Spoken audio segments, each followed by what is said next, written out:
Greetings, everybody. I'm here today with John Lockley, who is coming to us from South Africa. John is a South African Sangoma and teacher and a regular guest here on the Shamanic Path. And I really wanted to have him on to talk about his own experience in his Sangoma training and in growing up in a racially divided apartheid South Africa and what he's learned along the way. We're really here to sort of frame the discussion and figure out ways we can orient toward the current world situation, and especially the Black Lives Matter movement and the death of George Floyd. So, John, welcome so much for being here with us today, and I'm excited to really kind of explore these things with you and get your perspective on some of this. Thanks, Mitchell. It's lovely to be here. Thank you so much for inviting me. You know, as we were talking prior to hitting record, one of the things you said that struck me was that these situations, these issues are in one way so simple and in another way so complex. And, you know, we're not going to offer answers to the world's problems here, but there may be some ways that we can show people how to orient toward their own experience and toward what's going on in the world. Can you talk a little bit about that combination of simplicity and complexity that you see in some of these entrenched issues around race? Yes, I think it's the way we react. It's all about the way we react to something, the way we are triggered. And we are all called to, when we are triggered, how do you respond? Respond with anger? Do you respond with aggression? And this brings up our shadow, it brings up our prejudice, it brings up all those things which we don't want to face. So all I could say is that when I saw the death of George Floyd on CNN, it was so shocking for me, you know, like it was for many other people. And all I wanted to do was just go back in time and just say stop, and just help him, and just say stop this. And I was grief stricken for days, like many people around the world, absolutely grief stricken, you know, and filled with all kinds of feelings, filled with so much sadness. So all I could say is my heart goes out to George Floyd and his community and all people who have suffered incredible racism. And as spiritual people and people on a spiritual path, on a shamanic path, it's a call for all of us to really, really wake up and look at our own prejudice, look at all those things we're afraid of, look at our shadows, and also to just witness people who are suffering. Just before we started, Mitchell, I was talking to you about some of my experiences in the townships in South Africa, in the rural areas where I'm often the only white person, and sometimes I feel a lot of hatred towards me. But after talking to people, I realized that hatred is just what I represent by the color of my skin. And sometimes I would be triggered by that, and my trigger would be becoming very defensive. Oh, it's not my problem. It's nothing to do with me. I can't help that I've got white skin. All these kinds of things. And over 20 years, I realized that that wasn't important. What was important is how I treat the people around me. So in the beginning, when I started my training as a Sangoma and apartheid had just fallen, it was very difficult because I could feel people hating me, but then I realized they didn't hate me, John. They just hated what this white skin represented. And I felt such shame for having white skin, and it took me a long time to get over that. But in that moment, what I realized what I could do in terms of being in the township with my teacher is to show people my love for them with my actions. So whether I can speak fluent Xhosa or not, it wasn't actually important. What was important is that I showed people with my actions that I cared about them, that I loved them, and most importantly, that I respected them. And I remember after about 2 or 3 years of training with my Xhosa teacher, I remembered one day just wanting to help her in the best way I could and help the family. And that was my intention with my training. And one day, like I say, after about a couple of years of training, I was opening the door for her and helping with the groceries, as you would do, just in a simple, basic way, doing this for your teacher. And I remember looking up the road and just seeing a whole lot of people watching me, watching my actions. And they were watching me very carefully. And then a few days later, this one lady who came to one of the ceremonies that I was involved with, she said to me, I've been watching you for a few years now. She said, you are a real Sangoma and you are welcome in this community because I've watched how you respect your teacher, how you respect the family, and how you show love to everyone and that you don't see skin color. And in that moment, the tears were just coming, because that's what I wanted to convey. And it's such a simple thing just to open the door for someone, ask someone if they need help, and to feel animosity, but not let that trigger you towards bad actions.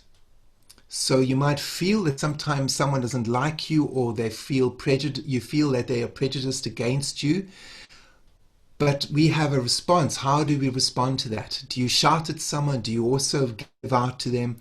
Or do you just smile and just carry on trying to do good actions? And I found that that is what actually made a big difference for me in the community.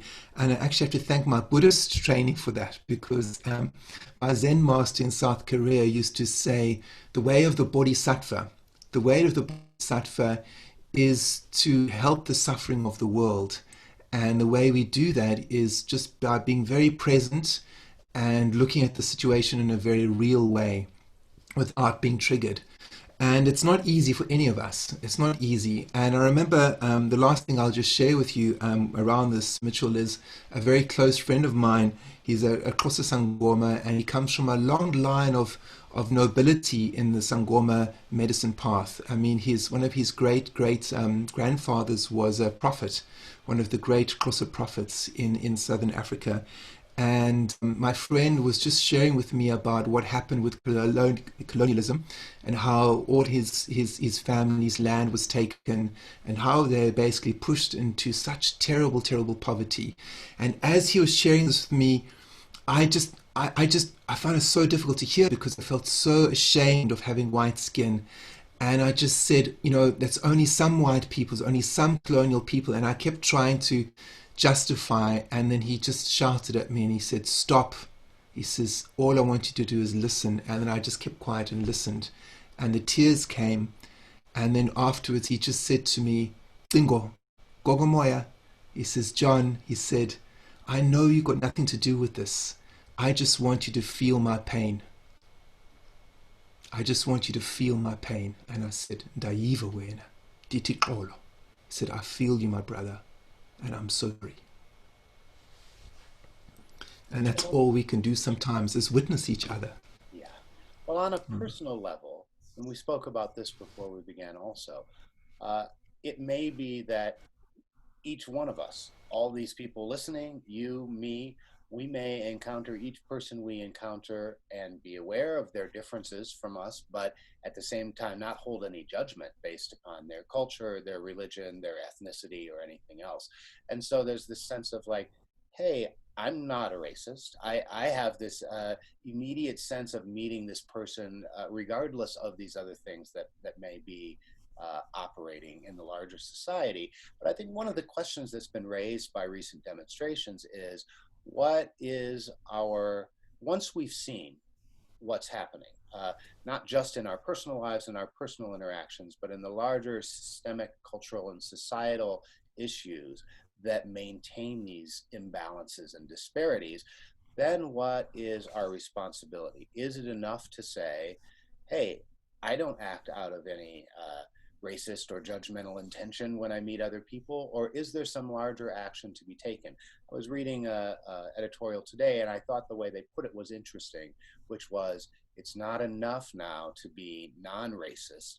You have to be anti-racist. So in other words, there's this larger issue that, in the little liberal white enclave of Boulder, Colorado, I would have to really seek out racial diversity in order to even have that encounter. So I may be walking along thinking, hey, none of this Mm. applies to me in a way because I'm not operating out of these mindsets, these values that these white supremacists or other groups may be operating out of. But what is the call for us as individuals to uh, actively pursue justice, healing, reconciliation on this larger societal level? I think the action starts with each person, to really, really look at your fears, look at your angers, look at your trigger points, and not to become narcissistic and completely introspective, but just to be really real and about what these things are for you. And I remember a story of Nelson Mandela that always comes to me, and it's a very powerful story and very poignant. And in his autobiography, he mentions after he'd been incarcerated for I don't know how many years, maybe 5 years, he says that a turning point came for him when he was so filled with anger. He was so filled with anger with the injustice that had happened to him. And as he was going to sleep, there was this little voice inside of him which said, Nelson, this anger can kill you. This anger can become like a poison. This anger can kill you. And and then as he went to sleep, the voice said, or this intuition you could say, said, you need to learn to befriend the enemy because this anger can kill you. And he says that when he woke up, he felt so strongly that the jailer who opened his door, he just asked the jailer, this young white guy, he said, what made you become a jailer? What made you join the prison services? Because he was so filled with anger and hatred. And then this young white guy started talking to him and saying that how his father died when he was 14 years old, and the only job he could get was the prison services, and he had to go and work because he had to support his mother, because his mother had 4 or 5 other siblings and they were living on a farm, and he had to get a job. And Nelson Mandela mentions that moment, that there was the first time he realized that white people could also suffer. And he felt so much compassion for this young white guy because he realized he himself had lost his father at a young age, the age of 7, but then he was brought into the royal family of the Xhosa nation, of the prince of the Xhosa nation, and he had an incredible education and private schooling, and then he went to university and he studied law. And in that moment, he realized that his life was actually more privileged than this young white guy. And as they spoke, he said, where was your family farm? And the jailer said, Eastern Cape. And he said, Uyasazis Xhosa? Do you know how to speak Xhosa? He says, Ewe, ndiyasazis Xhosa, ndiyathetha kamnandi. And then the next thing, both of them speaking together in Nelson Mandela's mother tongue, the Xhosa, isiXhosa language. And then when Nelson Mandela became the president of South Africa, one of the people next to him was this jailer who had become one of his best friends. So that's an incredible story in South Africa, and we have other stories like it. And it's just about people really facing their shadow and their hatred, and then taking some kind of action. And I can't say what the action is from each person, but what I can say about the situation with George Floyd is that I felt very proud with the way people responded in terms of being protesters and standing up, because that's the action that needs to take when an innocent life is taken. We all have to stand up, whether we are in South Africa, whether someone's in Amsterdam. I mean, the international response has been wonderful because no one should stand and sit down when something like this happens. So the response of people protesting and standing up is really kind of the energy that we need to kind of work with. Well, you were talking earlier about the anger that was there for Nelson Mandela once he began to explore this, and that right underneath was this huge reservoir of untapped anger. And I wonder, you also spoke about your own experience listening in the townships to this man's story and really needing to pause and take it in without feeling this need to defend. Well, not everybody was like that. Or, it seems that maybe the corollary emotion for those who have been in power, not necessarily through any personal choice, but because of the structure of society. In other words, middle class, people who are not people of color, people who look like us. It seems like the Mm. shame that you pull, that's there waiting when you start to pull the lid off, is what needs to be worked with. And I think part of the reason that it's been so difficult for individual people, not just society as a whole, to really come to terms with the impacts of this, is that it initially feels so personal. The shame of participating. in cultural and societal institutions that have continued uh, to keep in place these divisions and inequalities. So, how do you work with that at the same time as also honoring the fact that you personally may have nothing but the greatest intentions to see the good in all people, to support them all individually on their paths? I mean, sometimes we have to take actions. Anger is not wrong. It's what you do with your anger. You can be angry and wake up, and then you could, the whole thing of kicking a dog. I mean, that's completely wrong because you're hurting another creature. But that anger can be righteous anger. I mean, for example, the Dalai Lama speaks about anger, and Archbishop Desmond Tutu spoke about anger, and Nelson Mandela. Anger can be righteous anger when it fuels you to stand up and to do something. Um, Sometimes, when I was in the South African Army and I was helping to heal Special Forces soldiers, in fact, most of my patients were Special Forces soldiers and most of them were black South Africans. And they were the ones that started teaching me about traditional healing. And what I noticed from them was, and what they shared with me was that actually anger was actually what helped heal them because they were not going to let the injuries get in the way of their healing. So sometimes we need to channel that anger, and righteous anger is where we stand up and do something, but we have to also be careful because speech is also very powerful. So we have to be careful of our words. And sometimes if our speech is not pure and we don't know, we're just filled with anger, then going for a run, doing some physical exercise, hitting a punching bag, doing something physical, getting yourself fit, using the energy inside of you and feeling the anger, because anger is connected to grief.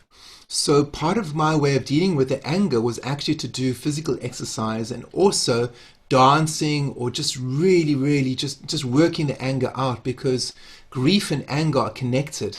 And if you don't feel the anger, and it sublimates into grief, it kind of gets suppressed. So we have to be very careful with our energy and how we work with them. And it means being really walking the path of a warrior. To be a warrior means to feel the human emotion of all this pain, all this anger, and then being careful of how you respond with it. So like I say, I was very proud of people protesting and standing up because they walked out of their comfort zone.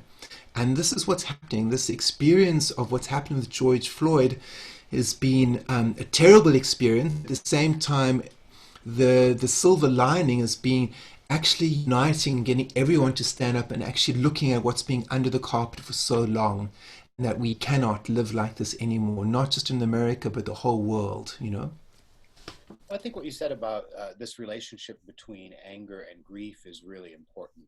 One of the things that happens when that switch goes from, instead of being poured into kind of righteous indignation or action on behalf of what we believe is right, that grief can be paralyzing, overwhelming, disempowering. We can sort of collapse into that grief.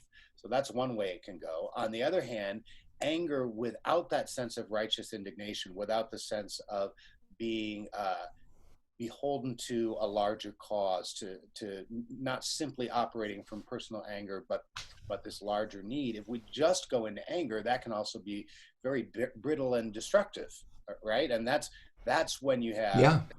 riots or destruction of property, or where people aren't aligned with this is what's right and here's the right way to do it. So I think that's a very important discussion. I think that whole experience of, you're talking about exercise, dance, it's in the Mm. body, the somatic experience of the body, that we can really make some space to sit with these emotions without just being reactive. So I think that, as strange as it may seem, exercise, walking in nature, doing jujitsu, going for a run, whatever it may Mm. be, where we can actually sort of relax, allow the nervous system to relax and make space in the body to stay with what we're feeling instead of just be led around by those intense emotions. Yeah. Yeah, I think it's so important to remember this. I mean, if you're looking at someone like the Dalai Lama, we have to also remember that he comes from such a lineage of spiritual training.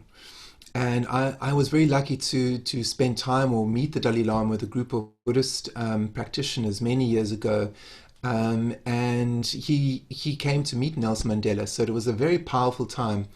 And what really impressed with me with the Dalai Lama was the sense around him of acting a warrior, compassionate warrior. And he spoke about peaceful protest in terms of what was happening with the Tibetan people and the Chinese, and he was completely he was so strong about that, and he is still so strong about that, and was so impressive. And the question is, how does a man like him become such a compassionate warrior? And he did it through, and he does it still through incredible spiritual practice, where he has to work through all these emotions and feelings through his spiritual practice. So how does a layperson who doesn't have a very intricate lineage or spiritual practice, how do they deal with it? And this is what we're speaking about right now. The way we have to deal with it is to feel it. And if it means jogging or going to gym or doing lots of push-ups or sit-ups or just screaming, you have to get it out of your system. You have to feel it. You can't just sublimate it, because then it's going to come out in another way, where the anger might actually be very destructive. So feeling that grief, feeling that anger, and actually just really working it through. I mean, I had to do it recently in terms of what I saw with the George Floyd situation. I mean, I was so upset. I had got my home gym out. I was doing my push-ups, feeling the grief, and it took me about an hour, to start to feel relatively okay. And this is the practice that we're speaking about, and we are all called to practice like this. Yeah, yeah. Well, one of the things we were talking about before we started was, as beautiful as it is to have the felt sense that we are all one, that the same blood flows through all of us, there's also the spiritual bypass that's almost inherent in that position, when we, as more privileged members of the structure of this current culture or society, just go Mm. straight to that without taking into account the actual historical precedent and the situation on the ground for others. So that balance, Mm. I think, is really important too. Yes, of course we want to operate from a place where we see one another as brothers and sisters, as equal, regardless of where we come from. And that alone, regardless of our own personal feeling in that moment, Mm. doesn't cut through by itself these societal and cultural issues, the systemic issues that people are facing. So I think it's a very Yeah. interesting balancing point where we do have to stay with that sense of connection, but that alone isn't enough. No, it's like what we said in the beginning. This whole thing is very simple, but also very complicated. The simplicity of it is just treat another human being the way you'd like to be treated. Just that whole way of what Jesus said. How do we treat people? We'll just treat people how you'd like to be treated. And it's the way of Martin Luther King. It's the way of all these wonderful teachers, saints, and gurus that we, as a collective humanity, have received teachings from. Um, but as you're talking now, I think the grittier, earthier response from what's happened now is actually to start giving people from minority groups the voice, giving them a voice to speak about their experiences in groups where everyone listens and just listens and just listens. The same thing that I spoke about just now, where my one of my closest friends just wanted to share with me the grief and the sadness of what's happened to his family, and all he wanted me to do was to listen. And that's what actually made us closer friends. So in terms of the wider groups, in terms of the US and other places where this is all coming up, there needs to be groups where people listen to each other. And I think it is happening, because I've just been listening to, like I said, the CNN, and hearing how George Floyd's family is going to be brought into certain discussion groups on helping to change the way police are being educated and taught, and bringing them into various forums of discussions, and to try and change these structures. And I think that's very important, and gives me hope, because where people have had power taken from them, those are the people who need to be given the voice in institutions which are still perpetuating these structures. Well, and sometimes it takes a pretty extreme situation to get people out of their Mm, comfort zones and really willing to try a different way of communicating. When I look at things like the mm, Rwandan genocide and then those village and neighborhood councils between Hutu and Tutsi tribal members, where one of them had been killing the other, and then they were brought mm, together, and there was so much healing, and that doesn't in any way undercut the horror of what happened in that particular situation, right? But at the same no. time, that sense of being heard and witnessed in your story and your pain is, it can't be underestimated how powerful that is. And I think it's happening now. And my prayer is that this continues to happen, where people who have been hurt and been injured by being part of a minority group, where they are given a voice. And I think this is the beginning of something very powerful. John, in closing, we talked about perhaps you could share a prayer with us, and I would love to offer that time to you now, if Yeah. that's still feeling good to you. Yeah, I mean, when I heard about George Floyd dying such a terrible way, the I think all I could think of was a chant. A chant just came to me, and that's all I could do because I wanted to speak, I wanted to do something, and I thought the only words were just to do a chant. And so the chant that I'd like to sing in Xhosa is Sondela Mama, which means come closer, great mother.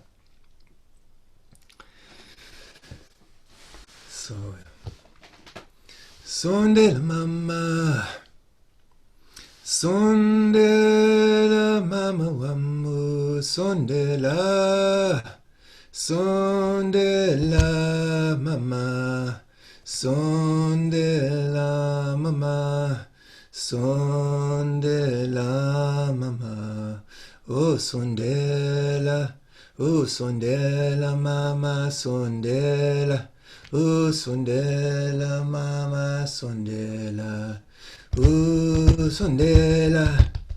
Sondela mama wammo sondela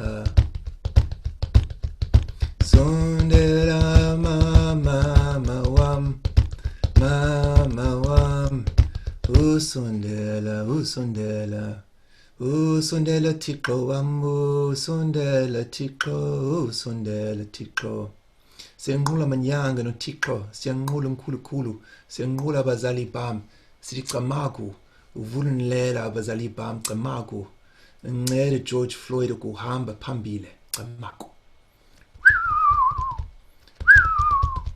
sondela mama wam sondela mama.